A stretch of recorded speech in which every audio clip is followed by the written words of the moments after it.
All right, let's get into it. Today we're talking about maybe the most extreme travel plan ever. I'm not talking about a weekend trip. We're talking about a permanent move to a whole different planet. So what does it really take to snag that one-way ticket to Mars? Let's find out. You ever just feel like you need to escape? Like, really escape? Get away from it all? Well, if you're nodding your head right now, I've got a proposition for you. And trust me, it takes getting away from it all to a whole other level. No, seriously, this is not science fiction. A real company in the Netherlands, is actually looking for volunteers to go to Mars. But here's the kicker. It's a one-way trip. Yep. You go, and you don't come back. So before you start packing, there are maybe a few tiny details you should probably be aware of. Okay, first things first. Let's talk money. Because as you can probably guess, getting to another planet isn't exactly cheap. In fact, this first hurdle, it's gigantic. The estimated price tag to get just the first crew to Mars is a cool $6 billion. That's with a B. That's the goal anyway. An absolutely staggering amount of cash needed to build everything, the tech, the place to live, and, actually get you off the ground. So, okay, how's the fundraising coming along? Well, so far they've raised $600,000. Yeah, that's not even close. We're talking less than 1% of the goal. It is a tiny, tiny drop in a huge cosmic bucket. So how in the world are they going to close that massive gap? Well, here's their big idea, a reality TV show starring you. Seriously, your entire life on Mars will be broadcast back here to Earth 24/7. Every success, every failure, every single move you make, that's the entertainment that's supposed to pay for the whole thing.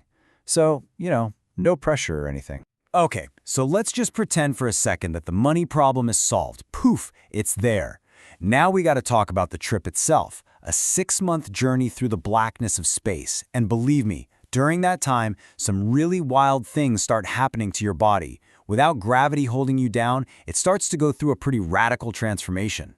Think about it. Here on Earth, gravity is this constant force, right? It's pulling everything down, including all the fluids inside your body. But out there, in 0G, all that fluid is suddenly weightless. It's free to just float around. And guess where it decides to go? Yep. Up. So yeah, one of the first things you'd notice is a puffy face, but that's just the start. The real problem is, without gravity, your body basically goes into lazy mode. It's like, hey, I don't have to work so hard anymore. So your muscles, your bones, even your heart, they all start to weaken and shrink. Why? Because from your body's perspective, they don't have to. Let's just look at your bones for a second. Here on Earth, your bone mass is pretty stable, right? But in space, you lose 1.5% every single month. It's like your body is fast-forwarding osteoporosis. So you do the math. After a 6-month trip, you will have lost almost 10% of your entire bone mass. By the time you finally step out onto the red planet, your skeleton will be way, way more fragile than when you left home. It really all boils down to a pretty brutal biological fact.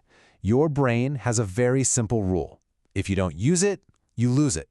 It just sees all that muscle and bone as extra weight it doesn't need to maintain. So how do you fight back against your own body? How do you convince it that you still need all those bits? Well, this is how. 2.5 hours of hard, mandatory exercise every single day for 6 months straight, just to slow down the process.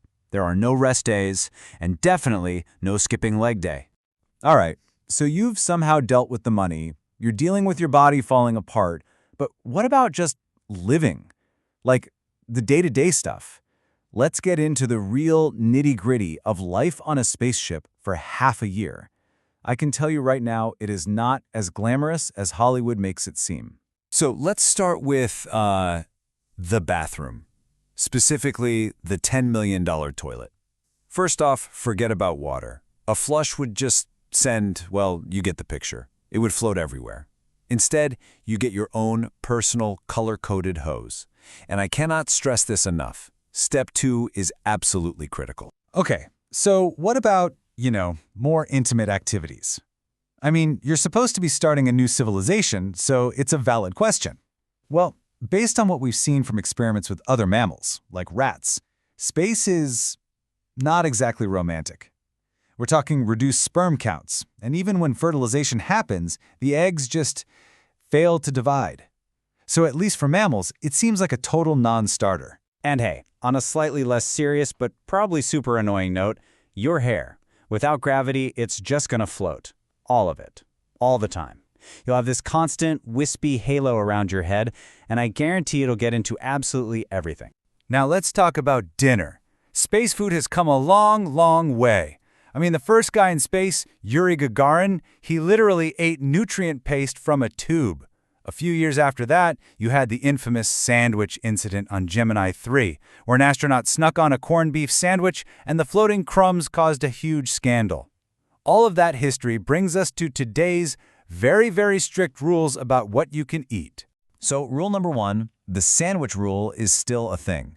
Absolutely no crumbly foods. Crumbs are a nightmare in space. They float everywhere. They get into sensitive electronics, clog up air filters. It's a disaster. Oh, and also no soda. In 0G, the gas and the liquid in a fizzy drink don't separate in your stomach. This leads to something astronauts call a wet burp, which is exactly as gross as it sounds. But really, the biggest rule of all comes down to one thing: cost. The logistics of this are just insane. Every single ounce matters. And because of that, to fly just 1 pound of food up to you in space costs this much. $1 million for a single pound. There's actually a pretty famous and kind of dark joke among astronauts that sums this all up. Given that it costs $1 million to get that food to you, this quote perfectly captures the bizarre economics of it all. So that brings us all the way back to the beginning. After hearing about the crazy money, what happens to your body, the interesting bathroom situation, and the super strict, super expensive rules, after all of that, does that one-way ticket to Mars still sound like a good idea? Is it still the ultimate escape? I'll let you be the judge of that.